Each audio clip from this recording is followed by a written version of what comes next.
Welcome friend, युक्ति IAS way to success में आपका स्वागत है। यदि इस चैनल पर नए हैं तो चैनल को सबसे पहले सब्सक्राइब कर ले, साथ ही साथ लाइक और शेयर का बटन दबाकर युक्ति आईएएस को अपने दोस्तों के साथ साझा करें। और जो हमारे पुराने मित्र हैं वो आशा करता हूं मैं वो बेहतर तरीके से एग्ज़ाम की तैयारी कर रहे हैं। और साथ ही साथ यूपीएससी का नोटिफिकेशन आ चुका है जो 4/10 को एग्ज़ाम होगा पीटी का। तो बहुत अच्छा अवसर ये आप लोगों को मिला है। तो इस अवसर को आप लोग अच्छे तरह से भुनाइए और बेहतर तरीके से रणनीति बनाकर, नए तरीके से रणनीति बनाकर आप एग्ज़ाम को तैयारी करें। और उम्मीद करें, ये आशा रखें कि आपका सिलेक्शन इस बार हो। ऐसी आप अपने कार्य क्षेत्र को बेहतर बनाएं और जो भी सहयोग युक्ति आईएएस के द्वारा रहेगा वो आपको किया जाएगा। व्यक्तिगत स्तर पर सभी लोग हमसे जुड़ें। उससे पहले दिए गए नंबर से आप किसी भी प्रकार की क्यूरी हो, आपकी कोई भी समस्या, दिए गए नंबर से आप संपर्क कर सकते हैं। साथ ही साथ विभिन्न प्लेटफॉर्म में जैसे यूट्यूब, व्हाट्सएप, टेलीग्राम और फेसबुक, आप इससे भी जाकर डायरेक्ट डिस्क्रिप्शन बॉक्स में एक्सेस कर सकते हैं, वहाँ पर लिंक दिया हुआ है। तो चलिए, जो युक्ति आईएएस के जो सीरीज चलाया जाता है डेली करंट अफेयर्स के संदर्भ में डीएनए का, आज वो 6 जून है। मैं अमर कुमार इसे लेकर आया हूँ क्योंकि प्रिंस सर अभी कुछ कार्यों से बाहर है, इसलिए अभी कुछ दिनों तक मैं ही लेकर आऊँगा। चलिए बिना समय बर्बाद करते हुए चलिए देखते हैं आज पहला टॉपिक क्या है। तो सबसे पहला टॉपिक है कल का जो पर्यावरण दिवस था 2020, जो 5 जून को मनाया जाता है, उसके संबंध में कुछ परिचर्चा है जो ये बहुत महत्वपूर्ण है। हर साल प्रत्येक वर्ष इससे संबंधित प्रश्न पूछे जाते हैं। तो चलिए देखते हैं। विश्व पर्यावरण दिवस प्रत्येक 5 जून को मनाया जाता है, वर्ल्ड इन्वायरमेंट डे, WED जिसे शॉर्ट फॉर्म करते हुए वेट कहते हैं।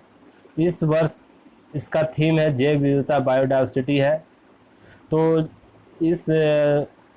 इसके संदर्भ में पहले मैं एक आपको बात पहले बता दूं कि इस थीम के संबंध में बहुत ही भ्रांतियाँ इस बार है, क्योंकि विभिन्न लेखों में, विभिन्न पेपर के लेखों में विभिन्न तरीके के आपको थीम दिए गए हैं। पर यूएनओ का जो ऑफिशियल साइट है वहाँ पर जैव विविधता बोला माना गया है थीम को, तो आप उसे ही मानिएगा। तो चलिए देखते हैं। इस वर्ष का थीम जैव विविधता है, बायोडाइवर्सिटी है। यह थीम जैव विविधता संरक्षण के लिए तत्काल प्रयास किए जाने का आह्वान करती है। और इस चित्र के माध्यम से यूएनओ ने चित्र जारी किया है, यूएनईपी ने जारी किया है। तो इसके संबंध में कुछ बातें आपको मैं पहले बता दूं। क्या वर्ल्ड इन्वायरमेंट डे के बारे में ये चित्र कुछ खास है इस बार, क्योंकि इस बार पृथ्वी पर बहुत से चीज़ें हो रही है, जैसे कोरोना वायरस, फिर पिछले कुछ वर्ष 2019 के अंतिम दिनों में ऑस्ट्रेलिया में आग लगा, फिर कैलिफोर्निया अमेरिका में कुछ ऐसे घटनाएं घटी थी प्राकृतिक संदर्भ में, फिर पोलर वेव, दक्षिणी ध्रुव उत्तरी ध्रुव का संदर्भ इस बार रहा। तो इस संदर्भ में आप देखते हैं क्या पर्यावरण का जो टॉपिक है इस बार बहुत महत्वपूर्ण है। इसलिए ये चित्र को यूएनओ ने बहुत बेहतर तरीके से इस चित्र के माध्यम से समझाने का प्रयास किया है। आप इस चित्र को गौर करके विश्व के इस साल जो विश्व में घटनाएं घटी हैं उसको आप बेहतर तरीके से समझ सकते हैं। तो शायद इसको बेहतर तरीके से आप लोग देखिएगा, क्योंकि इस चित्र में बहुत सी बातें छिपी हैं। तो चलिए नेक्स्ट देखते हैं। इसका उद्देश्य क्या है। पर्यावरण की सुरक्षा के लिए वैश्विक स्तर पर जागरूकता फैलाना, ये पर्यावरण दिवस जो मनाया जाता है। कोविड-19 महामारी कारण पर्यावरण, वन, जलवायु परिवर्तन मंत्रालय जो भारत सरकार का है, वो इस बार विश्व पर्यावरण दिवस समारोह को वर्चुअल तरीके से आयोजित कर रहा है, जिसमें नगर वन नामक एक विशेष कार्यक्रम पर जोर दिया जा रहा है। तो ये किसके द्वारा जोर दिया जा रहा है? तो ये मिनिस्ट्री के द्वारा दिया जा रहा है। कौन सा योजना पर कौन सा कार्य कर रहा है? नगर वन के संदर्भ में कार्य कर रहा है। तो ये सब प्रश्न आपके बनते हैं, वो पीटी के संदर्भ में, यूपीएससी के पीटी के संदर्भ में, कथन के संदर्भ में आपको प्रश्न बनेंगे। तो इस सब को आप बेहतर तरीके से देखिए। वर्ष 1994 प्रत्येक वर्ष पर्यावरण दिवस आयोजन किया जाता है, और उससे पहले यूएनईपी का गठन कब हुआ था? 1972। तो आप लोग ये भी आप लोग ध्यान रखिएगा, प्रश्न में ये पूछ सकता है कितने दिनों के बाद, कितने वर्षों के बाद विश्व पर्यावरण दिवस मनाया जा रहा है। जो ये संस्था मनाती है, जिसके अंदर ये आयोजन कराया जाता है, कितने वर्षों के बाद इसके बाद प्रारंभ किया था? तो 2 वर्ष के बाद प्रारंभ किया। तो प्रश्न यहाँ से भी कट के बन सकते हैं, बनाए जाते हैं। तो आप देखिएगा इस संदर्भ में। इस वर्ष अर्थात 2020 में इसकी मेज़बानी कोलंबिया और जर्मनी साथ में मिलकर कर रहे हैं। कौन कौन कर रहे हैं? कोलंबिया और जर्मनी प्लस जर्मनी है। तो दोनों साथ मिल के कर रहे हैं। इसका आयोजन प्रत्येक वर्ष संयुक्त राष्ट्र पर्यावरण कार्यक्रम UNEP के द्वारा किया जाता है।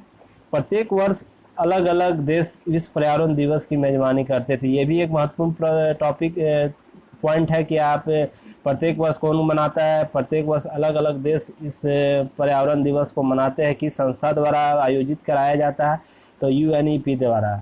यह मानव और प्रकृति के बीच संबंधों को पुनः स्थापित करने वाली वैश्विक पहल है। इस पहल की अवधि वर्ष 2021-2030 मानी गई है।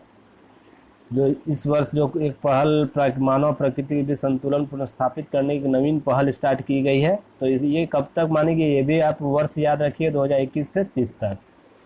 चलिए देखते हैं संस्था जो है, इससे संबंधित संस्था है तो उससे भी चर्चा कर लेते हैं, क्योंकि युक्ति का प्रयास रहता है कि करेंट टॉपिक और उसका बेसिक जो रिलेटेड टॉपिक है दोनों को एक साथ कवर किया जाए, ताकि एग्जाम में आपको दोनों तरीके से प्रश्न जिस तरीके से पूछे उसको आप सॉल्व करने के स्थिति में हो। तो चलिए देखते हैं क्या है संयुक्त राष्ट्र पर्यावरण कार्यक्रम क्या है, इसे देखते हैं। UNEP की स्थापना वर्ष 1972 में कनाडा के व्यवसायी मॉरिस स्ट्रॉन्ग ने की थी, जो इसके पहले महानिदेशक थे, जो मानव पर्यावरण स्टॉकहोम सम्मेलन में संयुक्त राष्ट्र सम्मेलन के बाद स्थापित किया गया था, इसकी स्थापना हुआ था। तो यहाँ पर कुछ चीज़ें और एक बातें कुछ स्पष्ट करना, कुछ विद्यार्थियों ने मुझे कॉल किया था तो बोल रहे थे सर आप जो PDF रहता है उसमें इंग्लिश शब्द बार बार यूज करते हैं, UPSC ऐसा नहीं करता है, उसे हिंदी देवनागरी फॉन्ट में करता है। कहने का ये तो सही है, देवनागरी फॉन्ट में करना चाहिए, पर मैं आप लोगों को ये बताऊं क्या ये PDF जो है आप लोग इस संदर्भ से देखें, क्या आप जब एग्ज़ाम में मेंस का कॉपी लिख रहे हो तो उसमें आप देवनागरी का उपयोग करें, और वो भी देवनागरी जो आप अनकंफर्टेबल हो, जो लोक रूप से जो मान्यताएं के रूप में प्रचलित है, जैसे आप UNDP है का फुल फॉर्म है यूनाइटेड नेशन, आपको इसको यूनाइटेड नेशन एनवायरनमेंट, इसको आप हिंदी देवनागरी में लिख सकते हैं। पर हमारा PDF में कहने का अर्थ रहता है कि आप आसान तरीके से समझ जाए, उसको हिंदी पढ़ने में थोड़ा देर समय लगता है कुछ लोगों को, तो इसलिए यहाँ पर UNEP को प्रयोग कर देते हैं हम लोग, जैसे पिछले बार राष्ट्रसंघ को UNO कर देते हैं हम लोग। तो इसको आप लोग थोड़ा सा नेगलेक्ट कीजिए और एग्ज़ाम में इसको यूज कीजिएगा देवनागरी के संदर्भ में। हमारा बस उद्देश्य रहता है आप लोगों को बस जानकारी देना। मुख्यालय इसका कहाँ है UNEP का? नैरोबी केन्या में है। फिर कार्यकारी निदेशक इसके कौन है? इंगर एडरसन इस वर्ष अभी हैं बने हैं। इसके कार्यकाल विस्तृत क्षेत्र क्या क्या है, इसके कार्य क्षेत्र जो है, इसके विस्तृत डायग्राम किस किस क्षेत्र में कार्य करता है, तो वो है वायुमंडल, समुद्री और स्थलीय पारिस्थितिकी तंत्र है, पर्यावरण शासन, हरित आर्थिक विकास आदि के संबंध में कार्य करता है। ये बहुत ही महत्वपूर्ण कार्य क्षेत्र, इसमें सभी डायग्राम शामिल हो जाते हैं, तो इसको बेहतर तरीके से आप लोग देखिएगा, नोट डाउन इसको कीजिएगा। UNEP गतिविधियाँ अंतर्राष्ट्रीय पर्यावरण सम्मेलन का विकास करना शामिल, जिसमें क्या क्या बातें हैं, जैसे बिंदु को शामिल किया था पर्यावरण विज्ञान को बढ़ावा देना, और उसकी जानकारी देना विश्व को, साथ ही सार्वजनिक और निजी हित धारकों के साथ काम करना या नीति को लागू करवाने का इसका मुख्य कार्य है। तीसरा, पर्यावरण विकास परियोजनाओं, वित्त पोषण और पर्यावरण जैसे वानिकीकरण और वेटलैंड्स बहाली, यानी वेटलैंड्स जो भूमि है उसका निर्धारण करना, ये इसका भी मुख्य कार्य है। फिर संभावित हानिकारक रसायनों, अंतर्राष्ट्रीय वायु प्रदूषण और अंतर्राष्ट्रीय जलमार्ग के संदूषण में यानी प्रदूषण में अंतर्राष्ट्रीय व्यापार जैसे मुद्दों पर दिशा निर्देश जारी करना। फिर यह वैज्ञानिक और पर्यावरण अनुसंधान को भी सुरक्षित रहता था, जो भी डेटा है या डेटा कलेक्ट किया जाता है उसे सुरक्षित रखता है ये।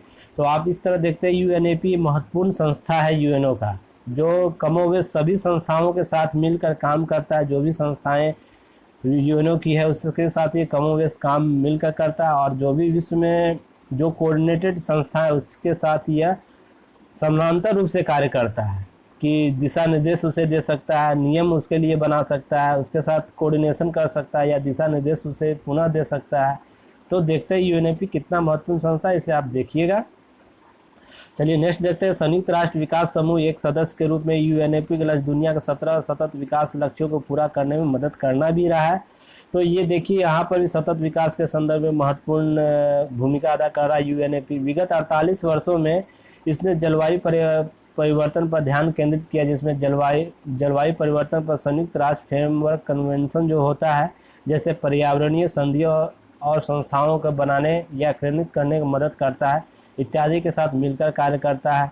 तो पहले टॉपिक में आप देखते हैं क्या क्या चीज़ें शामिल होती है। देखिए आप चीज़ें आप यहाँ देख रहे हैं, यूएनईपी राष्ट्रीय संयुक्त जो यूनाइटेड नेशन इन्वायरमेंट प्रोग्राम है उसके संदर्भ में चर्चा की गई। साथ ही थीम इसकी क्या थी इस वर्ष की वर्ल्ड इन्वायरमेंट डे का, तो ये सब चर्चा की गई जो सभी महत्वपूर्ण टॉपिक है इसे आप देखिएगा। नेक्स्ट चलिए देखते हैं मालाबार नौसैनिक अभ्यास और अंतर ऑस्ट्रेलिया। ये बहुत ही इम्पोर्टेंट टॉपिक है इस बार मेंस के लिए भी और प्लस बीपीएससी मेंस जो दे रहे हैं उनके लिए भी, और यूपीएससी जो मेंस देंगे उनके लिए तो है ही, प्लस पीटी के संदर्भ में भी बहुत महत्वपूर्ण टॉपिक है। आप लोग इसको बेहतर तरीके से करिएगा। जैसे जैसे भारत सरकार द्वारा ऑस्ट्रेलिया को मालाबार नौसैनिक अभ्यास में शामिल करने का विचार कर रहा है या करने का विचार ऐसा प्रस्तुत किया है कि मालाबार जो नौसैनिक अभ्यास होता है अमेरिका, जापान और भारत त्रिपक्षीय जो अभ्यास होता है उसमें अब ऑस्ट्रेलिया को भी शामिल कर लिया जाए। तो इस संदर्भ में भारत ऑस्ट्रेलिया हमेशा से एक मुक्त, खुले, समावेशी और समृद्ध हिंद प्रशांत क्षेत्र का समर्थन करते हैं। जैसे क्वाड के संदर्भ में आप लोग क्वाड को पढ़े होंगे जिसमें भारत, अमेरिका, जापान, ऑस्ट्रेलिया है, उसकी भी संकल्पना ऐसे ही है कि उसी के संदर्भ में उसी की संकल्पना को यहाँ इस संदर्भ में ऑस्ट्रेलिया बोलता है, भारत भी बोलता है कि एक खुला हिंद प्रशांत क्षेत्र हो। फिर वर्ष 2016 में ही ऑस्ट्रेलिया ने मालाबार नौसैनिक अभ्यास में शामिल होने की इच्छा जाहिर की थी। जब 2015 में जापान शामिल हुआ उसके एक वर्ष बाद ही, पर भारत इस संदर्भ में कुछ हिचकिचाता रहा है कि इन्हें अभी वेट किया जाए, वेट एंड वॉच की स्थिति बनाई रखी जाए। परंतु भारत अभी तक ऑस्ट्रेलिया को इसे नौसैनिक अभ्यास शामिल करने का विचार से बचता रहा है। क्यों बचता रहा है, ये महत्वपूर्ण बात है। देखिए इसको देख लेते हैं, नोट के संदर्भ में बताने की कोशिश किया हूँ। इस मुद्दे पर भारतीय पक्ष का यह मत रहा है कि नौसैनिक अभ्यास में ऑस्ट्रेलिया को शामिल करने से चीन के खिलाफ एक चतुष्पक्षीय सैन्य जो क्वाड है वो पुनः एक खुल जाएगा। एक तो क्वाड पहले से ही चल रहा है, अब नौसैनिक स्तर पर भी प्रारंभ हो जाएगा। तो भारत और जो चीन के बीच संबंध है, क्वाड को लेकर पहले से ही गतिरोध उत्पन्न होते रहे, जो एक राजनीतिक संगठन है, राजनीतिक क्षेत्रीय संगठन है। तो इसलिए चीन कुछ हद तक वो संतुलन की स्थिति में बना रहता है, वो इस संदर्भ में भारत का विरोध नहीं करता। पर जैसे ही नौसैनिक संगठन का गठन करते हैं तो चीन के साथ हमारे जो रिश्ते हैं वो विपरीत हो सकते हैं। इसलिए अभी फ़िलहाल कुछ वर्षों से ये जो भारत सरकार है इस संबंध में वेट एंड वॉच की स्थिति में है, तो उसके संदर्भ में देखा जाता है। तो क्या हालांकि इस बात की उम्मीद है कि हाल के दिनों में वास्तविक नियंत्रण रेखा जो लाइन ऑफ एक्चुअल कंट्रोल है LAC, जो हमेशा विवाद का कारण बनता है, दोनों देशों के बीच स्पष्ट निर्धारण नहीं है। इस संदर्भ में कुछ बातें हैं जो पहले इसको क्लियर करना चाहता है भारत, उसके बाद कुछ ऐसी स्थिति पुनः नौसैनिक संगठन इन क्षेत्रों में लाना चाहता है। इस संदर्भ में वेट एंड वॉच कर रहा है। अब देखते हैं मालाबार नौसैनिक अभ्यास क्या है, उसे देख लेते हैं। मालाबार नौसैनिक अभ्यास भारत, अमेरिका, जापान की नौसेनाओं के बीच वार्षिक रूप से आयोजित किए जाने वाला त्रिपक्षीय सैन्य अभ्यास है। तो किनके बीच किया जाता है? नौसेना के बीच किया जाता है। किनके बीच? भारत, अमेरिका और जापान के बीच। तो ये त्रिपक्षीय सैन्य अभ्यास है। चलिए नेक्स्ट देखते हैं। मालाबार नौसैनिक अभ्यास के साथ भारत अमेरिका द्वारा वर्ष 1992 में एक द्विपक्षीय नौसैनिक अभ्यास के रूप में की गई थी। कब की गई थी? 1992 में। और जापान कब शामिल हुआ था? 2015 में। तो प्रश्न आपको पीटी में ये पूछे जा सकते हैं। चलिए देखते हैं। इसके बाद कुछ यहाँ समझौता है, जैसे म्यूचुअल लॉजिस्टिक सपोर्ट एग्रीमेंट हुआ है। तो भारत और अमेरिका के बीच म्यूचुअल लॉजिस्टिक सपोर्ट एग्रीमेंट जो MLSA की घोषणा द्विपक्षीय संबंध को मजबूत करने की दिशा में महत्वपूर्ण निर्णय है। इस समझौते के तहत दोनों देश एक दूसरे सैन्य अड्डों का उपयोग कर सकेंगे। ये बहुत ही महत्वपूर्ण है। ये द्विपक्षीय संबंध है। जैसे अमेरिका के साथ भारत का द्विपक्षीय संबंध बहुत सा है, लॉजिस्टिक के संबंध में तो ऑस्ट्रेलिया के साथ भी किया गया है। ये समझौता दोनों देशों के लिए सैन्य आपूर्ति को आसान बनाने के साथ परिचालन सुविधा में सहायक होगा। वर्ष 2016 में भारत अमेरिका भी logistics exchange memorandum of agreement, जिसे नेमुआ बोला जाता है, का हस्ताक्षर होने के बाद ऑस्ट्रेलिया पहला ऐसा देश है जिसने भारत के साथ MLASM यानी मलसा इसको बोला जाता है शॉर्ट फॉर्म में, जो म्यूचुअल लॉजिस्टिक सपोर्ट एग्रीमेंट किया है। तो कौन किया है ये भी आपको ये इम्पोर्टेंट है, ये पॉइंट आपको इम्पोर्टेंट है, इसे आप अच्छे तरीके से देखिएगा। अमेरिका के बाद पहला ऐसा देश है। तो भारत के साथ कौन इस तरह लॉजिस्टिक सपोर्ट करने में है, तो ये दूसरा स्थान होगा, ऑस्ट्रेलिया का पहला अमेरिका। अब तियानमेन स्क्वाड नरसंहार की चर्चा फिर पुनः हो गई। 4 जून को ये हुई थी 2020 को, यह 31 वर्ष पूरा कर लिया। ये चर्चा है क्योंकि यह टॉपिक उतना महत्वपूर्ण पहले नहीं था, पर चीन में लोकतांत्रिक व्यवस्था के विद्रोह में ताइवान में कुछ बातें हुई थी, इसके संदर्भ में ये पुनः टॉपिक उभर कर सामने आता है, इसलिए इसकी चर्चा करना महत्वपूर्ण बन जाता है। तो चलिए देखते हैं ये क्या है। तियानमेन स्क्वायर विरोध प्रदर्शन शुरुआत अप्रैल 1989 में कम्युनिस्ट पार्टी के तत्कालिक शीर्ष नेता और समाज सुधार हु आयोबांग की मृत्यु के बाद हुई, जो अब हजारों छात्रों ने एक मजदूर लोकतंत्र की मजबूत लोकतंत्र की मांग के लिए सड़कों पर उतरने लगे। साथ ही समय के साथ आंदोलनकारियों की संख्या बढ़ने लगी, तानाशाही समाप्त करने तथा लोकतंत्र बहाल करने की मांग तेज होने लगी। तो देखते हैं लोकतंत्र विरोध में ये स्क्वायर जो तियानमेन स्क्वायर जो है पहले ही चर्चा में रह चुका है, और अभी ताइवान में कुछ घटनाएं घटी है हालिया दिनों में, तो वो भी महत्वपूर्ण है, इसलिए कोऑर्डिनेट करके प्रश्न यूपीएससी पूछ सकता है, तो इसलिए इसे शामिल कर लिया गया है डीएनए में। आप लोग इसको देख लीजिए, नज़रअंदाज नहीं कीजिएगा। अब धीरे धीरे विरोध प्रदर्शन तेज हो गए। चीन कम्युनिस्ट सरकार अपने कई कार्यक्रम रद्द करने पड़े। विरोध प्रदर्शन चीन के सरकार के समझ बड़ी चुनौती थी। और उसके बाद ये नेक्स्ट देखते हैं, इसके बाद इसी उद्देश्य के साथ 4 जून को चीन की सेना तियानमेन स्क्वायर में प्रवेश किया। हुआ मौजूद गॉड्स ऑफ डेमोक्रेसी जो एक प्रतिमा थी उसे टैंक से उड़ा देती है। इसी बीच छात्रों में जो विरोध प्रदर्शन करना चाहा, लेकिन सैनिक ने गोलियां चलाई। एक अनुमान के अनुसार, वैसे अनुमान चीन में लगाया था, आंकड़ा ये एक्चुअल आंकड़ा होता नहीं है, इससे हो सकता है अधिक और अधिक हो।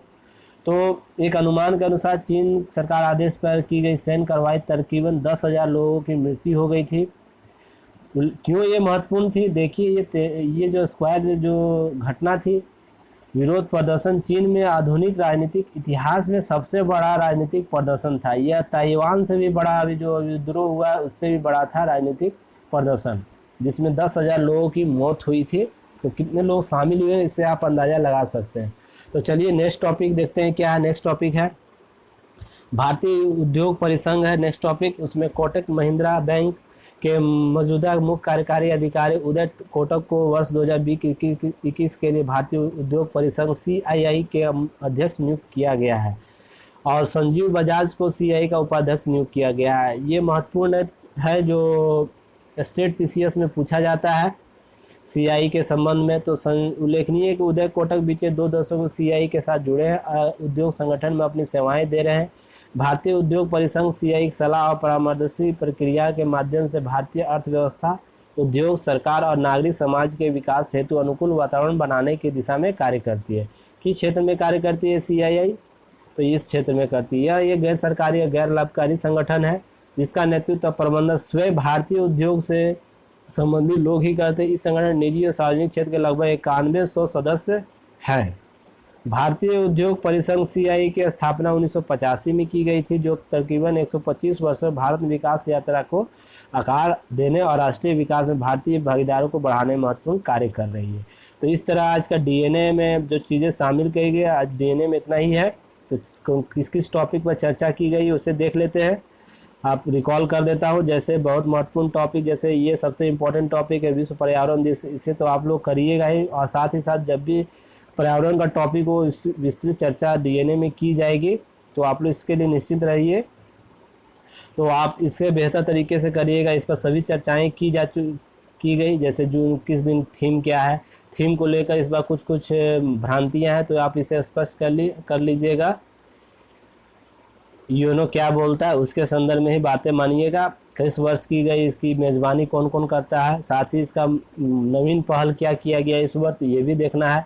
फिर संयुक्त राष्ट्र पर्यावरण कार्यक्रम UNEP के संदर्भ में बातें यहाँ स्पष्ट की गई।